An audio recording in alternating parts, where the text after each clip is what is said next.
لبيك اللهم لبيك، لبيك لا شريك لك لبيك، إن الحمد والنعمة لك والملك لا شريك لك. لبيك اللهم لبيك، لبيك لا شريك لك لبيك، إن الحمد والنعمة لك والملك لا شريك لك. لبيك اللهم لبيك، لبيك لا شريك لك لبيك. للمتقین والصلاة والسلام علی اشرف الانبیاء والمرسلین وعلی آلہ وصحبہ اجمعین، اما بعد فاعوذ باللہ السمیع العلیم من الشیطان الرجیم، بسم اللہ الرحمن الرحیم۔ الیوم اکملت لکم دینکم واتممت علیکم نعمتی ورضیت لکم الاسلام دینا۔ صدق اللہ العظیم۔ اللہم صلی علی محمد وعلی آل محمد کما صلیت علی ابراہیم وعلی آل ابراہیم انک حمید مجید۔ اللہم بارک علی محمد وعلی آل محمد کما بارکت علی ابراہیم وعلی آل ابراہیم انک حمید مجید۔ رب اشرح لی صدری ویسر لی امری واحلل عقدۃ من لسانی یفقہوا قولی۔ محترم ناظرین کرام، بزرگان دین اور میری عزیز ماؤں اور بہنوں بھائیوں، السلام علیکم ورحمۃ اللہ وبرکاتہ۔ میں آپ کا میزبان عبدالوہاب آپ کو اسپیشل حج کی ٹرانسمیشن میں خوش آمدید کرتا ہوں۔ ناظرین، الحمدللہ ذی الحجہ کا مہینہ شروع ہوا اپنی برکتوں کے ساتھ۔ الحمدللہ ایام حج شروع ہوئے اور یوم عرفہ، یوم النحر، اور آج جو ہے ایام تشریق کا دوسرا دن ہے، تیسرا دن ہے بلکہ، اور 11 ذی الحجہ ہے، اور الحمدللہ حجاج کرام نے آج تینوں جمرات کی رمی کی اور حج کے ایک اہم فریضے کو ادا کیا، اور منی کے اندر حجاج کرام اس وقت موجود ہیں، اور اللہ رب العزت کی رحمتوں کا نزول ان پہ ہو رہا ہے، اور انشاءاللہ کل آخری دن ہے رمی کا۔ جو حضرات کل مغرب کے بعد ٹھہریں گے منی کے اندر، ان کے لیے ایک دن کی رمی اور واجب ہو جائے گی، یعنی ان کو پھر جمعے کے دن بھی رمی کرنی پڑے گی۔ تو 11، 12 کو جو رہتے ہیں غروب آفتاب تک، سورج غروب ہو گیا تو پھر ان کو 13 ذی الحجہ کی بھی رمی کرنی ہے۔ تو ناظرین، حجاج تو اللہ کی رحمتوں کو سمیٹ رہے ہیں، برکتوں کو حاصل کر رہے ہیں، اور اپنے آپ کو انہوں نے دعاؤں میں لگایا ہوا ہے، اور اللہ رب العزت ان کی دعائیں قبول فرما رہے ہیں۔ اور ہم سب جو غیر حجاج ہیں، جو اپنے اپنے ملکوں میں، اپنے اپنے شہروں میں، اپنے اپنے علاقوں میں، اپنے اپنے محلوں میں، گھروں میں اللہ کی رحمتوں کو سمیٹ رہے ہیں، کیونکہ یہ ایام کھانے اور پینے کے ایام ہیں، یہ ایام ایام تشریق ہیں۔ اللہ کے رسول صلی اللہ علیہ وسلم نے ارشاد فرمایا کہ یہ ایام جو ہے وہ عید کے ایام ہیں، یہ خوشی کے ایام ہیں۔ تو اللہ تعالی ہم سب کو ایک دوسرے کے ساتھ خوشیاں بانٹنے کی توفیق عطا فرمائے، ایک دوسرے کو مبارکباد دینے کی توفیق عطا فرمائے، اپنی نفرتوں کو ختم کرنے کی توفیق عطا فرمائے، اپنی جو دلوں کے اندر جو رنجشیں ہیں ان کو ختم کرنے کی توفیق عطا فرمائے، اور جو حسد ہے، بغض ہے، عداوت ہے، اس کو ختم کرنے کی توفیق عطا فرمائے، اور اللہ تعالی ہمارے دلوں کو صاف کرے اور ایک دوسرے کا احترام کرنے کی توفیق عطا فرمائے۔ مجھے پورا یقین ہے کہ آپ میں بہت سارے ایسے لوگ ہوں گے کہ جن کے آپس میں جھگڑے ہوں گے، ناراضگیاں ہوں گی، اور بہت چھوٹی چھوٹی باتوں میں ہوئی ہوں گی، اور مجھے پورا یقین ہے کہ آپ حضرات نے دل سے ایک دوسرے کو معاف کیا ہوگا۔ دیکھیں، جو بڑے ہوتے ہیں، بڑوں کا کام ہوتا ہے چھوٹوں کو درگزر کرنا، ان کو معاف کرنا، اور چھوٹوں کا کام ہوتا ہے کہ بڑوں کے پاس جانا اور ان سے اگر کوئی غلطی ہوئی ہے تو ان سے معافی مانگنا۔ تو یہ بڑی اہم چیز ہے، اور عید جو ہے وہ ہے ہی کس چیز کا نام ہے؟ یونٹی کا نام ہے، اتحاد کا نام ہے، اتفاق کا نام ہے، یہ شاعر اللہ میں سے ہے، اسلام کی قوت کا مظاہرہ ہوتا ہے، اسلام کا جو مقصد ہے غالب ہونا، اس کا مظاہرہ ہوتا ہے۔ تو لہذا اگر ہمارے ہی دل آپس میں ٹوٹے ہوئے ہوں گے، اگر ہم گھروں کے اندر بھائی فیملی ایک دوسرے کے ساتھ جو ہے ناراض ہوگی، ایک دوسرے کو جو ہے وہ برداشت نہیں کر رہے ہوں گے چھوٹی چھوٹی باتوں پر، تو چاہے وہ بڑی باتیں ہوں، اور ان بیٹھ کر ان مسئلوں کو حل کرنا چاہیے۔ ذاتیات سے گفتگو کی ابتدا نہیں ہونی چاہیے، اور ایشوز کے اوپر، مسائل کے اوپر گفتگو ہونی چاہیے، اور مسائل کو حل کرنا چاہیے، اپنی انا کو قربان کرنا چاہیے۔ جیسے میں نے عرض کیا کہ میرے دوست نے مجھے پرسوں ایک بڑا درس دیا اور اس نے کہا کہ میں نے اپنی انا کو قربان کیا، اور جن سے میں ناراض تھا، جنہوں نے مجھے نقصان پہنچایا تھا، جن کی وجہ سے مجھے تکلیف پہنچی تھی، میں نے ان کو معاف کیا اور ان کو دعوت دی۔ تو کل میں نے پھر اس سے ملاقات ہوئی، اس دعوت میں بھی کیا، تو میں نے اس کو کہا کہ بھائی جن کو تم نے دعوت دی تھی، جن کو تم نے بلایا تھا، تو کیا وہ آئے؟ تو کہنے لگا مفتی صاحب دکھ اس بات کا ہے کہ جن کو دعوت دی، جن کے ساتھ ناراضگی تھی، اور جنہوں نے میرے ساتھ زیادتی کی تھی، اور جب دیکھیں میں نے جب اس کی بات سنی تھی تو مجھے ایسا لگا تھا کہ واقعی میں اس کے ساتھ زیادتی ہوئی ہے، اور اس کے ساتھ جو ہے وہ ظلم ہوا ہے، لیکن اس نے میری بات پر عمل کرتے ہوئے کیونکہ وہ ہر وقت اس اسٹریس میں تھا، وہ ہر وقت تکلیف میں تھا، وہ اس بوجھ سے نکل نہیں پا رہا تھا، اور اس کی جو زندگی کا جو دائرہ کار تھا وہ انہی چیزوں کے ارد گرد تھا۔ تو میں نے کہا کہ تم اس وقت تک نکلے گو جب تک کہ تم اس بوجھ کو اتار کے نہیں پھینک دیتے۔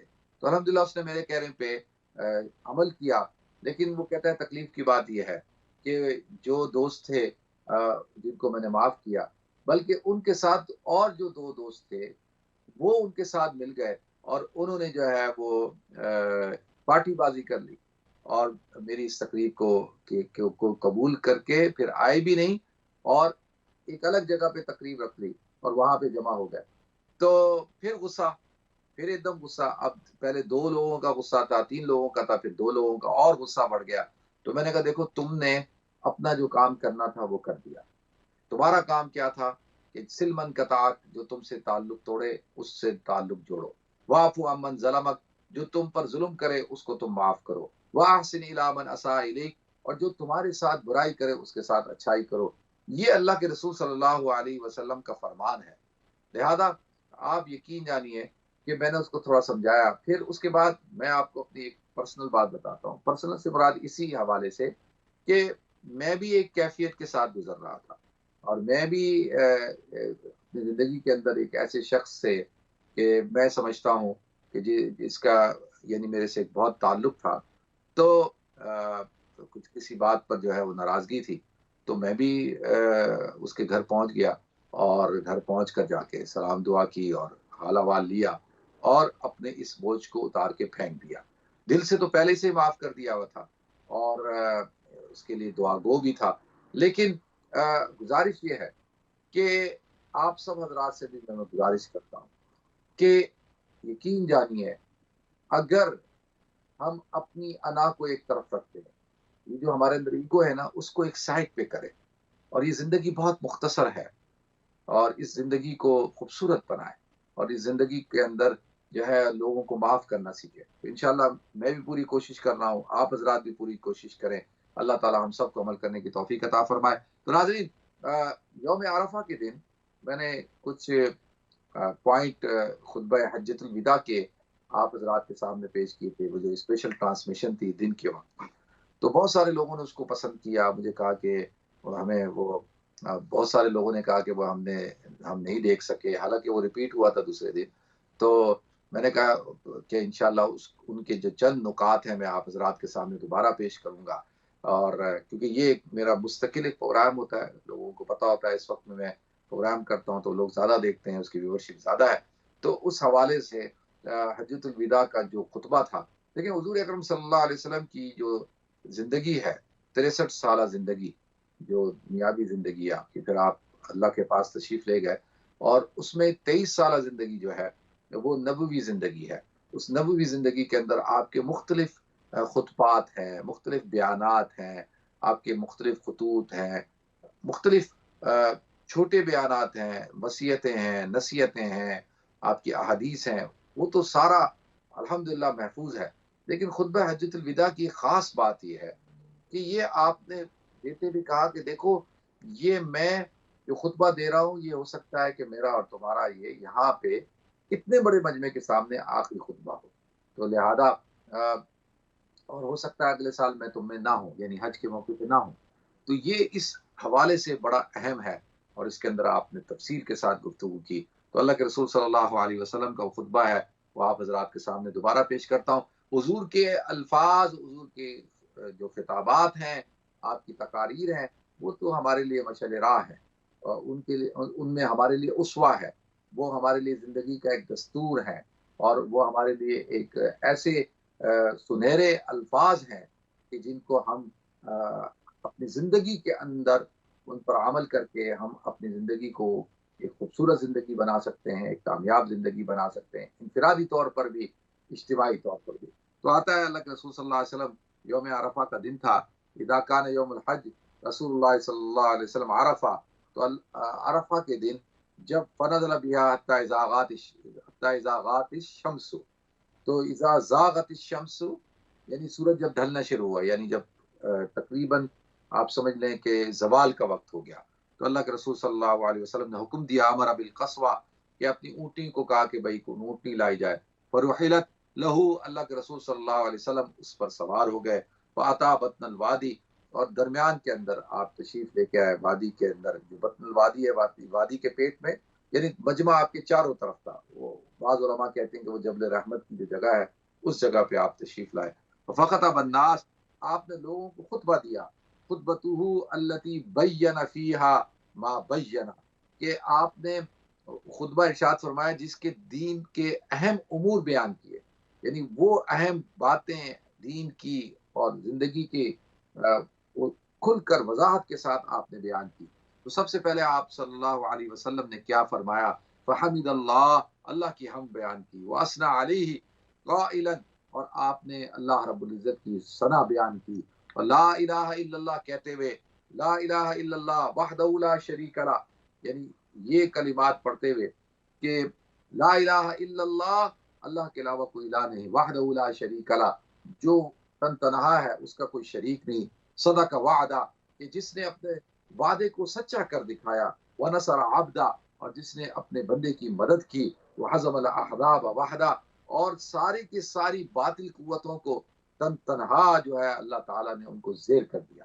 حضور اکرم صلی اللہ علیہ وسلم کی دعوت شروع ہوتی ہے، ناظرین آپ اکیلے ہیں، اور سب سے پہلے آپ کی ذات پر کون سی شخصیت ایمان لاتی ہیں؟ حضرت خدیجۃ الکبریٰ رضی اللہ تعالیٰ عنہ، حضرت ابوبکر صدیق رضی اللہ تعالیٰ عنہ، حضرت زید رضی اللہ تعالیٰ عنہ، حضرت علی رضی اللہ تعالیٰ عنہ، اور صحابہ کرام، غریب صحابہ کرام، مسکین صحابہ کرام، اور حضور اکرم صلی اللہ علیہ وسلم تن تنہا اس دعوت کو لے کر چلتے ہیں، تو اللہ تعالیٰ کیسے آپ کی مدد کرتا ہے۔ صدا کا وعدہ، آپ کے ساتھ جو وعدہ کیا تھا اللہ تعالیٰ نے اس وعدے کو سچا کر دکھایا، اور اپنے بندے کی کس طرح سے مدد کی، ہر موقع کے اوپر مدد کی، کبھی بھی اللہ تعالیٰ نے تنہا نہیں چھوڑا، اور تمام کی تمام باطل قوتیں جب غزوہ احزاب کے موقع کے اوپر آئی تو اللہ تعالیٰ نے کس طریقے سے ان کو ختم کر دیا۔ تو اللہ کے رسول صلی اللہ علیہ وسلم نے یہ شروع کیا ان الفاظ کے ساتھ، پھر فرمایا یا ایھا الناس، اے لوگو اسمعوا قولی، میری بات کو غور سے سنو، فانی لا ارانی، کہ میں یہ دیکھ رہا ہوں کہ آج کے بعد لگتا ہے کہ میں تمہیں دوبارہ سے دیکھ نہ پاؤں، ویاکم، کہ تم پر لازمی ہے، ان نجتمع فی ھذا المجلس ابدا بعد عام ھذا، کہ تم جو باتیں میں اس مجمع میں کروں اور تم اس کو یکجا کر لو، ہم سب ایک جگہ جمع ہیں، اور میری ساری باتوں کو تم جمع کر لو، ان کو مضبوطی کے ساتھ سنو، غور سے سنو، اور کیا ہو سکتا ہے کہ آئندہ سال میں تم میں نہ ہوں، حج کے موقع پہ نہ ہوں۔ پھر اللہ کے رسول صلی اللہ علیہ وسلم نے ارشاد فرمایا یا ایھا الناس، اے لوگو، ان اللہ یقول، کہ اللہ تعالیٰ ارشاد فرماتے ہیں یا ایھا الناس انا خلقناکم من ذکر و انثی وجعلناکم شعوبا وقبائل لتعارفوا ان اکرمکم عند اللہ اتقاکم، کہ اے لوگو، انا خلقناکم من ذکر و انثی، ہم نے تمہیں مرد اور عورت پیدا کیا، وجعلناکم شعوبا وقبائل، اور ہم نے تمہیں مختلف قبیلوں میں، مختلف ٹرائبز میں، مختلف جماعتوں میں رکھا، لتعارفوا، تاکہ تم ایک دوسرے سے تعارف کرا سکو، تاکہ پہچان ہو کہ یہ افریقہ کا رہنے والا ہے، یہ چائنا کا رہنے والا ہے، یہ پاکستان کا رہنے والا ہے، یہ ہندوستان کا رہنے والا ہے، یہ سید ہے، یہ صدیقی ہے، یہ راجپوت ہے، یہ ارائی ہے، یہ ملک ہے، یہ فلاں قبیلے کا ہے، فلاں ذات کا ہے، تاکہ تعارف ہو، ان اکرمکم عند اللہ اتقاکم، اور اللہ کے نزدیک تم میں سب سے زیادہ قابل اکرام وہ ہے جو سب سے زیادہ متقی ہے۔ پھر اللہ کے رسول صلی اللہ علیہ وسلم نے ارشاد فرمایا فلیس لعربی علی عجمی فضل، کہ کسی عربی کو کسی عجمی پہ کسی قسم کی کوئی فضیلت نہیں، صرف اس حوالے سے کہ وہ عربی ہے اور وہ دوسرا عجمی ہے، یہ کوئی فضیلت کی چیز نہیں ہے. فضیلت کی چیز جیسے میں نے عرض کر دیا اللہ کے رسول نے ارشاد فرمایا وہ تقویٰ ہے. اسی طرح سے ولا لعجم علی عربی، اور نہ ہی کسی عجمی کو کسی عربی پہ کوئی فضیلت ہے کہ بھئی وہ کہے کہ جی ہم ایرانی ہیں، ہماری 1000 سالہ جو ہے ثقافت ہے، اور ہم جو ہے وہ رومی ہیں، ہم جو ہے حبشی ہیں. نہیں، کسی کو عرب عجم عرب یہ سارے قصے ختم، کیونکہ اس زمانے میں یہی زمانے کی باتیں تھی، یہی فخر اور تفاخر کی چیزیں تھیں، اور انہی کے اوپر لوگ تفاخر کرتے تھے. تو اللہ کے رسول نے ختم فرما دیا، کہا ایسی کوئی چیز اسلام کے اندر نہیں ہے. ولا لاسود علی ابیض، اور نہ کسی کالے کو کسی گورے کے اوپر، اور نہ ہی کسی ولا لابیض علی اسود فضل الا بالتقوی، کسی کالے کو گورے پہ اور کسی گورے کو کالے پر کسی قسم کی کوئی فضیلت نہیں. ہاں فضیلت ہے تو تقوی کو، الا بالتقوی، کہ فضیلت کس چیز کو ہے؟ فضل الا بالتقوی.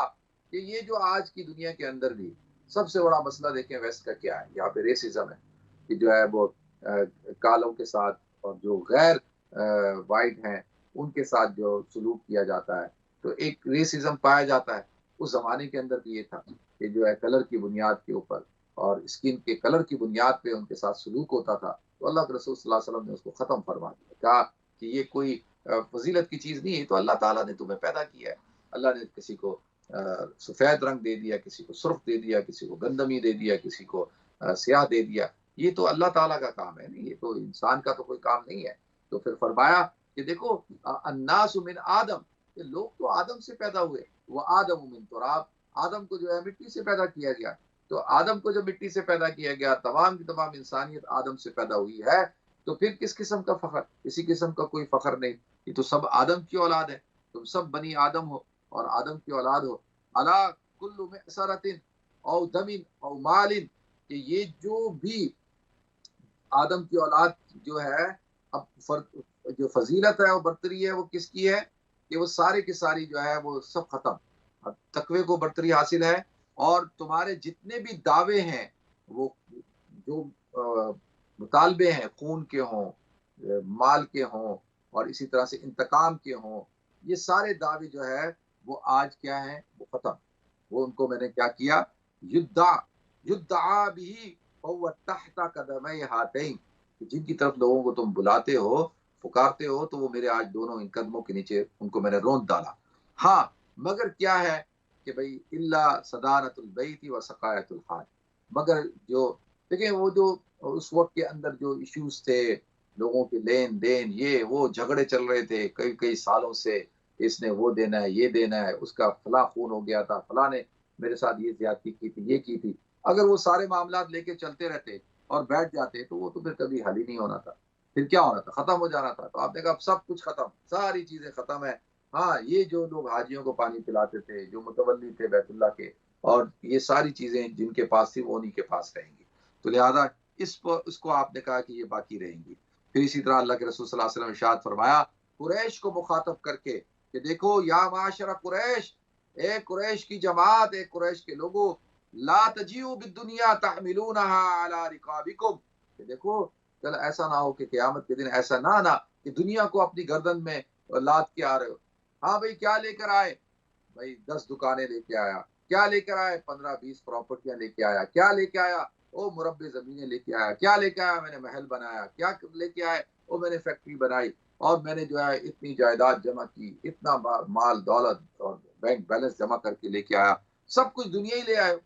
بھائی دنیا ہی لے کے آ رہے ہو، کچھ اور بھی کچھ لے کے آؤ، یا کوئی نیکیاں بھی لے کے آئے ہو؟ نہیں لے کے آئے، کیا دنیا ہی لاد کے لے کے آ رہے ہو؟ تو آپ نے فرمایا دیکھو لا تجیو بالدنیا تحملون علی رقابکم ویجیء الناس بالآخرہ اور فلا اغنی عنکم من اللہ شیئا، اور دوسرے لوگ کیا لے کے آئیں گے؟ فتجیء الناس ویجیء الناس بالآخرہ، اور لوگ آخرت لے کے آ رہے ہوں گے، لوگ جو ہے وہ نیکیاں لے کے آ رہے ہوں گے. ماشاءاللہ بڑے بڑے علماء، اسکالرز، اور جو ہے وہ حفاظ، اور ماشاء اللہ حفاظ حدیث اور مفسر مبلغ اور بڑی بڑی شخصیات. آپ دیکھیں غیر عرب کے اندر کتنی بڑی بڑی شخصیات پیدا ہوئی، عربوں میں بھی پیدا ہوئی، لیکن آپ نے مخاطب کیا کہ بھئی تم لوگ دنیا کے پیچھے پڑ جاؤ اور لوگ جو ہے وہ آخرت کے پیچھے پڑ جائیں. اور وہ جو آخرت لے کے آئے تو پھر دیکھو کیا کی، تو تم نے خسارے کا سودا کیا. اور پھر فرمایا فلا اغنی عنکم من اللہ شیئا، کہ اس دن میں اللہ کے ہاں تمہارا کسی قسم کا کوئی فائدہ نہیں پہنچا سکوں گا، کہ اگر تم دنیا ہی لے کے آؤ گے اور اگر تم خسارہ ہی کر کے آؤ گے تو پھر میرا بھی میں بھی تمہیں کوئی فائدہ نہیں پہنچا سکوں گا۔ تو اللہ کے رسول صلی اللہ علیہ وسلم نے ارشاد فرمایا کہ دیکھو یہ بڑی اہم بات ہے۔ پھر آپ نے ایک اور بات بڑی اہم فرمائی، یا معاشر قریش، اے قریش کی جماعت، ان اللہ قد اذهب عنکم نخوۃ الجاہلیہ، کہ اللہ تعالیٰ نے جاہلیت کے سارے جھوٹے نخوت، تکبر، تفاخر سب کو ختم کر دیا۔ نخوت الجاہلیہ، او میں چودھری راجپوت ہوں جی، اور میں جو ہے فلاں ہوں، میری برادری، میری ذات، میرا قبیلہ، میری قوم بہت اونچی ہے جی، میں فلاں قبیلے کا سردار، میں یہ سب کچھ ختم۔ یہ کوئی فخر فاخر کی چیزیں نہیں ہے، کوئی تفاخر کی چیز نہیں ہے۔ نخوت الجاہلیہ وتعظمها بالآباء، اور تم اپنے آبا و اجداد کی جو تعظیم جو لے کے آتے ہو نا، جی میرا باپ بہت بڑا سردار تھا، میرا باپ صدر تھا، میرا باپ وزیر اعظم تھا، میرا باپ جو ہے وہ ایک لینڈ لارڈ تھا، ایک جاگیردار تھا، اور یہ تھا وہ تھا، اور بڑا بہادر تھا، فلانا تھا، ڈھمکا تھا۔ تو یہ بھائی تم اور میں کیا ہے؟ وہ تو ہمارے آبا و اجداد تھے، جو تھے چلے گئے۔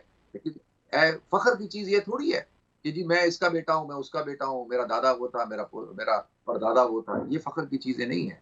فخر کی چیز تو علم ہے، فخر کی چیز تو انسان کا تقوی ہے، فخر کی چیز تو انسان کی قابلیت ہے، فخر کی چیز تو انسان کا کمیونٹی کے لیے کچھ کام کرنا ہے، دوسرے انسانیت کے لیے، دین کے لیے اس نے کیا کیا، یہ فخر کی چیز ہے۔ اس نے خاندان کے لیے، اپنی برادری کے لیے، اپنی قوم کے لیے، اپنی امت کے لیے، مسلمانوں کے لیے، ملت کے لیے، انسانیت کے لیے کیا کیا، یہ فخر کی چیز ہے۔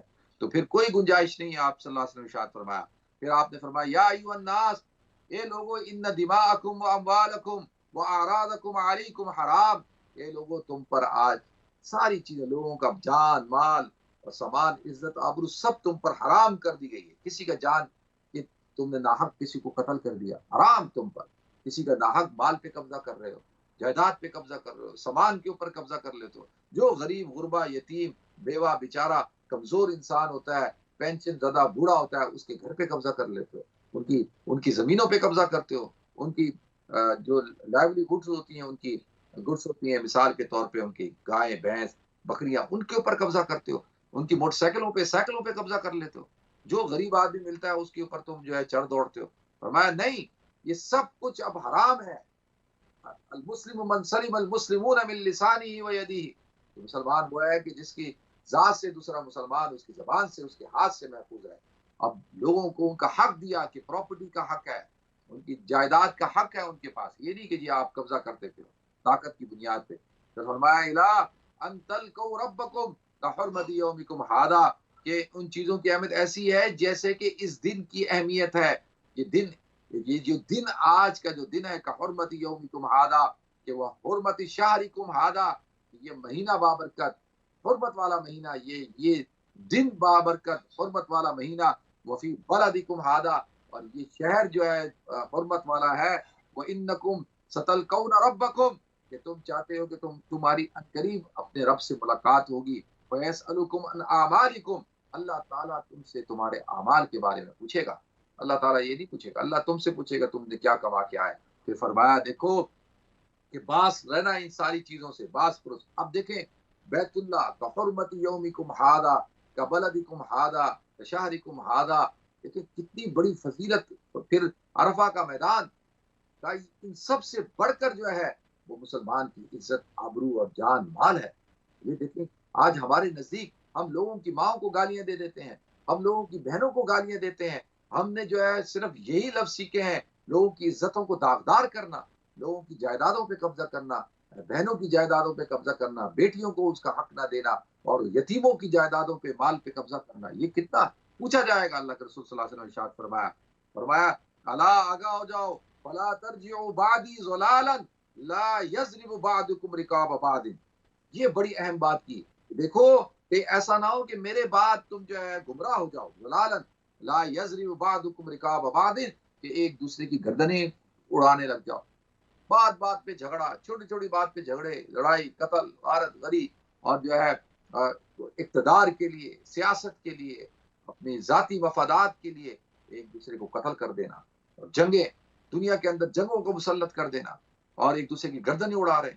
آج کیا ہو رہا ہے افغانستان کے اندر، آپ دیکھیں افغانستان میں ابھی کیا ہو رہا ہے. اسی طریقے سے ہم نے یہ سارا منظر دیکھا عراق کے اندر، ہم نے یہ سارا منظر دیکھا شام کے اندر، آج ہم یہ سارا منظر دیکھ رہے ہیں لیبیا کے اندر، ہم نے یہ صومالیہ کے اندر دیکھا، ہم نے یہ سودان کے اندر دیکھا. ہمارا دشمن تو چاہے گا یہ کہ وہ ہمیں آپس میں لڑائے، سول وار کرائے. دیکھیں سب سے زیادہ مسلمانوں کو جو نقصان پہنچا ہے وہ آپس کے جھگڑوں کی وجہ سے پہنچا ہے. آپ کسی کو برباد کرنا ہے ان کو لڑوا دو، بھائیوں کو لڑوا دو. یہ جو عورتیں شادیاں ہو کے آتی ہیں دوسرے خاندانوں سے، تو ان کو میں گزارش کرتا ہوں خدا را اپنے آپ کو کمزور مت کرو. جو آپ شادی ہو کے کسی خاندان میں گئی ہے اس خاندان کو آپ مضبوط کریں، بھائیوں کو بھائیوں سے مت لڑائیں. جو عورت بھائیوں کو بھائیوں سے لڑواتی ہے اس کا اپنا گھر بھی محفوظ نہیں رہتا، جو وہ پھر ادھر بھی ٹھیک بھی نہیں رہتی. تو لہٰذا اور اسی طرح جو لیڈر جو سردار قوموں کو لڑائے اور جو ہے آپس میں اپنے اقتدار کے لیے ذاتی مفاد کے لیے، تو اس کا اقتدار بھی نہیں رہتا، اس کا مفاد بھی پورا نہیں ہوتا، اس کی قسمت میں خسارہ ہی خسارہ ہوتا ہے. تو اللہ تعالیٰ مجھے آپ کو ہم سب کو عمل کرنے کی توفیق عطا فرمائے. ناظرین ہمیں بریک کی طرف جانا ہے، انشاءاللہ بریک کے بعد حاضر ہوتے ہیں. السلام علیکم ورحمۃ اللہ وبرکاتہ.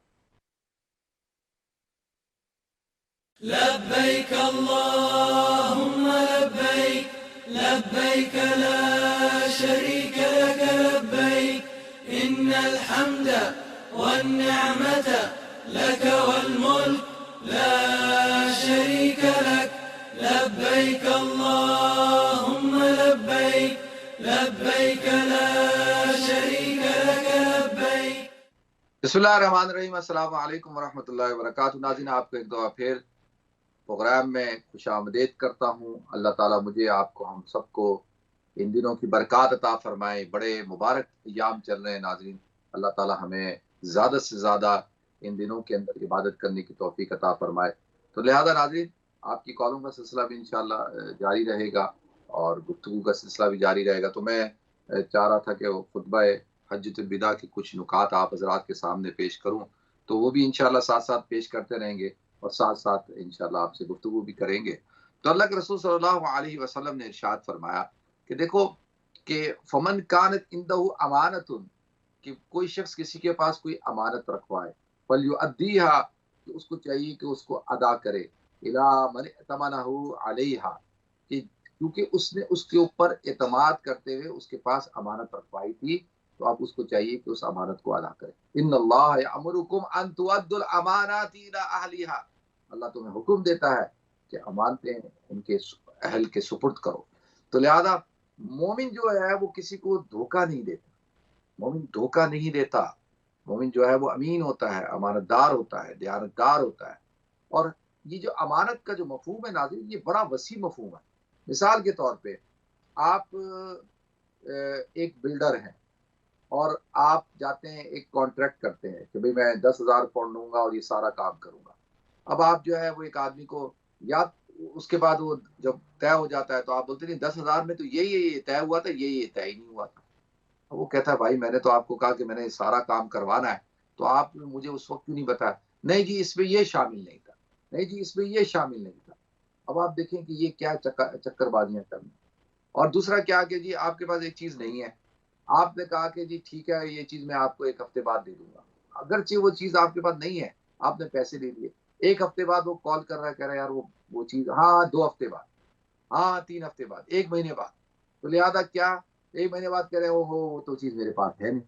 آپ اندازہ کر سکتے ہیں کہ یہ کتنی خیانت داری ہے. اور اسی طریقے سے کوئی شخص کسی کے پاس امانت رکھواتا ہے تو وہ امانت میں خیانت کر رہا ہے، کہتا نہیں جی میرے پاس آپ نے نہیں رکھوائی تھی، آپ نے تو مجھے دی نہیں تھی. کسی نے کسی کے پاس 10,000 پاؤنڈ رکھوائے تو جب واپس دے رہا ہے تو کہہ رہا ہے 8,000 ہے. بھائی میں نے تو 10,000 دیے تھے، کہتا نہیں آپ نے تو مجھے 8,000 دیے تھے، 10,000 تو دیے نہیں تھے. مطلب کسی کے پاس کچھ رقم رکھوائی، کوئی چیز رکھوائی، وہ کل کو منکر ہو جاتا ہے، کہتا نہیں میرے پاس تو نہیں رکھوایا تھا. بعد بھی کیا کر سکتا ہے. تو لہٰذا اس لیے کہا گیا کہ جب بھی کوئی معاملات کرو تو ان معاملات کے اندر لکھت پڑھت کر لو. اور ہمارے لوگوں کے اندر یہ بہت برائی پائی جاتی ہے، یہ سخت قسم کی ایک خیانت داری ہے کہ بھئی آپ جو ہے وہ امانت کو صحیح طور پہ ادا نہیں کرتے. اب آپ کی ذمہ ہے 8 گھنٹے کام کرنا، آپ آتے ہیں جی آپ کا ٹائم ہے صبح 9 بجے آنا، آپ آ رہے ہیں 9:30 بجے، جانا 5 بجے، آپ اٹھ کے جا رہے ہیں 4:30 بجے. یعنی آدھا گھنٹہ وہاں پہ ڈنڈی ماری، آدھا گھنٹہ یہاں پہ ڈنڈی ماری. لنچ ٹائم میں 15 منٹ کا لنچ ٹائم ہے تو آدھا گھنٹہ اس میں لگایا، نماز کا ٹائم مل رہا ہے تو 10 منٹ نماز کی ہے تو اس میں 20 منٹ لگا رہے ہیں، مطلب باتوں میں وقت گزار رہے ہیں، اپنی پرائیویٹ کام کر رہے ہیں، اپنا جو ہے وہ فون پہ لگے ہوئے ہیں اور صحیح طور پہ کام کو کر نہیں رہے، جو کام ایک دن کا کرنے کا ہے اس کو 3 دن میں کر رہے ہیں. یہ کیا ہے ناظرین؟ یہ ساری چیزیں جو ہے اس نے ہمیں یہاں تک پہنچایا ہے. یہ امانت یہ نہیں ہے کہ جی صرف جو ہے وہ آپ اس کا ایک مفہوم سمجھ لیں کہ جی میرے پاس کچھ پیسے رکھوائے یا کوئی چیز رکھوائے اور مجھے اس کو واپس کریے. امانت کا مفہوم بہت وسیع ہے، یعنی ہر حوالے سے. اب ایک شخص ہے، اس کو آپ کا حاکم بنایا گیا، اب اس کی ذمہ داری ہے کہ وہ اپنی جو اس کے اوپر رسپانسبلٹیز ہیں ان کو پورا کرے. تو ہر لیول کے اوپر اس کو آپ فٹ کر سکتے ہیں. اور اللہ کے رسول نے ارشاد فرمایا کہ کیا ہے کہ اس کی ذمہ داری ہے کہ وہ اپنی امانت کو پورا کرے اور جس کے امانت رکھوائی اس تک اس کی امانت کو پہنچائے. پھر اللہ کے رسول صلی اللہ علیہ وسلم نے ارشاد فرمایا، دیکھو ایھا الناس، اے لوگو، کل مسلم اخو المسلم، کہ تمام مسلمان ایک دوسرے کے بھائی ہیں. یہ اخوت کا جو جذبہ ہے یہ ناظرین ختم ہو چکا ہے. آج جو ہے وہ کون ہو تم؟ پاکستانی ہو، میں افغانی ہوں. بھائی افغانی اور پاکستانی کہاں سے ہو گئے؟ ہم تو مسلمان ہیں. میں بنگلہ دیشی ہوں، تم پاکستانی ہو. میں ہندوستانی ہوں، تم پاکستانی ہو. میں عراقی ہوں، تم ایرانی ہو. تم مراکش کے رہنے والے ہو، تم صومالی ہو، تم سودانی ہو. یعنی تم پنجابی ہو، تم کشمیری ہو. مطلب یہ وہ جو اخوت کا جو جذبہ تھا، انما المؤمنون اخوہ، کہ تمام مومن آپس میں بھائی ہیں، وہ جذبہ ختم ہو گیا. تو اللہ کے رسول نے ارشاد فرمایا کہ تمام کے تمام مسلمان آپس میں بھائی ہیں. وَإِنَّ الْمُسْلِمِينَ اخوہ، اور تمام کی تمام مسلمان بہنیں بھائی آپس میں بہن بھائی ہیں. دیکھیں یہ اللہ کے رسول صلی اللہ علیہ وسلم نے بڑا ایک ایسا اخوت کا، مواخات کا ایک رشتہ قائم کیا. آج کاش کہ ہم مسلمان اس بات کو سمجھ جائیں. اور کئی احادیث ہیں، میں وہ ان کی تفاصیل میں نہیں جا رہا. پھر اللہ کے رسول صلی اللہ علیہ وسلم ارشاد فرمایا، دیکھو اپنے غلاموں کے ساتھ غلاموں کا خیال رکھو. غلام غلام غلام 2 دفعہ کہا. تو فرمایا اطعموہم مما تاکلون، کہ جو تم کھاتے ہو وہی ان کو کھلاؤ. واکسوہم مما تلبسون، اور جو تم پہنتے ہو وہی ان کو پہناؤ. ملازم بیچارہ، آپ خود کھا رہے ہیں اچھے کھانے، ملازم کو سبزی دال کھلاتے ہیں. آپ کے گھر میں کھانا پکتا ہے اچھا، خود مٹن کھا رہے ہیں، بیف کھا رہے ہیں، چکن کھا رہے ہیں، فش کھا رہے ہیں. ملازم بیچارہ جو ہے وہ بھوکا ہے، اس کو جو ہے وہ کھانا ہی نہیں دے رہے. خود جاتے ہیں بڑے ریسٹورینٹ میں کھانا کھا رہے ہیں، بیچارہ ملازم ڈرائیور گاڑی میں بیٹھا ہوا ہے، اس کو پوچھ ہی نہیں رہے. نوکرانی ساتھ لے کے جاتے ہیں بچہ سنبھالنے کے لیے، تو خود کھا رہے ہیں بہترین کھانے اور اس کو پوچھ ہی نہیں رہے، بیچاری وہ شکل دیکھ رہی ہے. تو یہ کیا ہے؟ خود اعلیٰ سے اعلیٰ لباس پہن رہے ہیں، خود جو ہے وہ بہترین لباس پہنتے ہیں، اور جو ہے غلام کو، نوکر کو جو ہے وہ اس کو پوچھتے ہی نہیں. عید کے دن بھی بیچارہ پرانا لباس پہنا ہوتا ہے، گندا لباس پہنا ہوا ہوتا ہے، اس کو کوئی جوڑا لے کے دیں. کوئی اچھا کہو کہ یار اس کے اچھے کپڑے دے دو اس کو یار، نہیں یہ پھٹ جاتے ہیں، یہ سر پہ چڑھ جاتے ہیں. بھائی وہ چڑھنا اس کا کام ہے، وہ اگر پھٹتا ہے اس کا مسئلہ ہے، آپ کا مسئلہ نہیں ہے. تو الحمدللہ اللہ کا شکر ہے کہ جو حضرات میرے ساتھ کام کرتے ہیں جہاں پاکستان میں کہیں بھی، الحمدللہ خاص طور پہ پاکستان میں جو کپڑے جیسے کپڑے میں پہنتا ہوں انہیں کو دیتا ہوں کہ بھئی اچھے کپڑے پہن. اپنے پاس سے دے دیتا ہوں، اپنے دے دیتا ہوں، نئے جوڑے دیتا ہوں کہ پہنو. یہ لوگ کہتے ہیں یار یہ آپ کا ڈرائیور ہے، آپ کا خانسامہ ہے، آپ کا ملازم ہے، یہ نہیں. جو کپڑے میرے کپڑے جب میرے پاس آتے ہیں تو ہر دفعہ کوئی نیا آتا ہے پھر چلا جاتا ہے، کوئی آ جاتا ہے کیونکہ تو دیکھتا ہوں بیچارہ برا حال ہے، یار نہاؤ دھو، یہ لو عطر لگاؤ، خوشبو لگاؤ، یہ اچھے، یہ میرا جوڑا پہنو. تو پھر تھوڑے دنوں بعد وہ لگتا ہی نہیں ہے کہ بھئی یہ ملازم ہے. کیوں؟ یہ اللہ کے رسول صلی اللہ علیہ وسلم کا فرمان ہے. وہ جو کرتے ہیں وہ ان کا مسئلہ ہے، ان کو چھوڑ دیں آپ، یہ وہ ان کا وہ ہے. آپ کے ذمہ جو کام ہے وہ آپ کریں. اللہ تعالی ہم سب کو توفیق عطا فرمائے. اسی طرح اللہ کے رسول صلی اللہ علیہ وسلم نے ارشاد فرمایا، دیکھو کہ قریش کو مخاطب کر کے فرمایا کہ الا کل، کہ اول مخاطب تو وہ تھے، باقی تو ضمناً تو سارے کے سارے ہی تھے. پھر آپ صلی اللہ علیہ وسلم نے ارشاد فرمایا، الا آگاہ ہو جاؤ، خبردار ہو جاؤ، کل شیء من امر الجاہلیہ، ہر چیز جاہلیت کی جو چیز ہے، کل شیء من امر الجاہلیہ تحت قدمی موضوع، میں نے آج ان کو اپنے قدموں کے نیچے رونڈ ڈالا. ساری جاہلیت کی رسوم رواج سب کچھ ختم. وہ دماء الجاہلیت موضوعۃ، اور جو جاہلیت کی خون ایک دوسرے کے اوپر جو دعوے تھے خون کے، وہ بھی میں نے رونڈ ڈالے، وہ بھی ختم. وَإِنَّ أَوَّلَ دَمٍ، کہ سب سے پہلا جو خون تھا اضع من دمائنا دم ابن ربیعہ بن حارث، کہ جو ربیعہ ابن حارث کے جو بیٹا تھا، وہ کان مسترزعا فی بنی سعد، کہ جو دودھ پیتا بیٹا تھا جس کو بنو حذیل نے جو ہے وہ قتل کر ڈالا تھا، اب میں اس کو معاف کرتا ہوں، میں نے اس کو معاف کیا، یعنی جھگڑے کو ختم کیا۔ پھر اللہ کے رسول صلی اللہ علیہ وسلم نے ارشاد فرمایا، دیکھو وَرِبَ الْجَاهِلِيَّةِ مَوْضُوعٌ، جو جاہلیت کے تمام جو سودی معاملات تھے ان کو بھی ختم، ان کو بھی میں اپنے قدموں کے نیچے رون ڈالتا ہوں۔ اب دیکھیں یہ جو انٹرسٹ ہوتا ہے، لوگ انٹرسٹ لیتے ہیں اور وہ سالوں چلتا رہتا ہے چلتا رہتا ہے چلتا رہتا ہے، اصل اتر ہی نہیں رہی، انٹرسٹ ہی دیے جا رہے ہیں، انٹرسٹ ہی دیے جا رہے ہیں، کما رہے ہیں دیے جا رہے ہیں، اصل اپنی وہیں کے وہیں۔ تو لہٰذا اللہ کے رسول صلی اللہ علیہ وسلم نے کہا بھائی ختم، جاہلیت کی تمام جو سود تھے وہ سب ختم۔ وہ اول ربا، اور سب سے پہلا جو ربا تھا، اضع رباءنا ربا عباس ابن المطلب، تو جو عباس ابن مطلب کا تھا اس کو میں نے ختم کر دیا۔ فإنه موضوع كله، وہ سارا کا سارا ختم، جس کو دیا تھا سب ختم۔ دیکھیں یہ ہے، یہ اللہ کے رسول صلی اللہ علیہ وسلم کا اسوہ ہے کہ کس طریقے سے جو پسے ہوئے لوگ تھے، جن کو سود خوروں نے اپنا غلام بنایا ہوا تھا، اور جو ہے وہ جو مہاجن تھے جو سود پہ پیسے دے دے کے لوگوں کی اصل جو مالیت کی چیزیں تھیں، قیمتی چیزیں تھیں، ان کے اوپر قابض تھے، اللہ کے رسول صلی اللہ علیہ وسلم نے سب ختم کروا دیا، فرمایا ختم۔ اور میں اپنے گھر سے شروع کرتا ہوں، حضرت عباس جو میرے چچا ہے ان کا جو معاملات تھے وہ سارے ختم۔ تو دیکھیں یہ اللہ کے رسول صلی اللہ علیہ وسلم نے یہ کس طریقے سے جو معاشی استحصال ہو رہا تھا لوگوں کا، اس کو ختم کیا اور ان کو تحفظ کی ضمانت پیش کی۔ پھر اللہ کے رسول صلی اللہ علیہ وسلم نے وراثت کے حوالے سے جو اہم بات بیان کی کہ ایھا الناس، اے لوگو، ان اللہ، کہ اللہ تعالیٰ نے بے شک قد آتا کل ذی حق حق، ہر ذی حق کو اس کا حق دیا ہے، جو اس کا حق ہے اس کو عطا کیا جائے۔ اور فلا وصیت لوارث، اور وصیت نہیں ہوگی وارث کے لیے، یعنی وارث کے حقوق اللہ تعالیٰ نے بیان کر دی۔ یوصیکم اللہ فی اولادکم للذکر مثل حظ الانثیین، قرآن میں اللہ تعالیٰ نے بیان کر دیا کہ وارثوں کے کیا حقوق ہیں، لڑکے کے کیا ہے، لڑکی کے کیا ہے، بیٹے کے، بیٹی کے، جتنی بیوی کے، ماں کے، باپ کے، ان سب کے حقوق اللہ تعالیٰ نے بیان کر دیے۔ ہاں، باقی کیا ہے، جو جس کا حق ہے اس کو ادا کیا جائے، اس کو روکا نہ جائے۔ پھر اللہ کے رسول صلی اللہ علیہ وسلم نے اس زمانے میں جو بچے ولد الزنا ہوتے تھے ان کی کوئی حیثیت نہیں ہوتی، ان کو لوگ دھتکارتے تھے، ان کا کوئی مقام نہیں تھا، تو اللہ کے رسول صلی اللہ علیہ وسلم نے کہ ان کے نسب کے تحفظ کا جو ہے نومولود ہے اس کا کیا قصور ہے کہ وہ زنا سے پیدا ہوا، تو اللہ کے رسول صلی اللہ علیہ وسلم نے جو ان کے جو سوسائٹی کے اندر جو حق ہے وہ ان کو عطا کیا۔ فرمایا الولد للفراش، بچہ اسی کا ہوگا جس کے بستر پہ پیدا ہوا، جس کے بستر پہ پیدا ہوا اس کا بچہ ہے، جس کا، یعنی یہ نہیں ہے کہ جی وہ کس کا، اسی کا بچہ ہے جس کے بستر پہ پیدا ہوا۔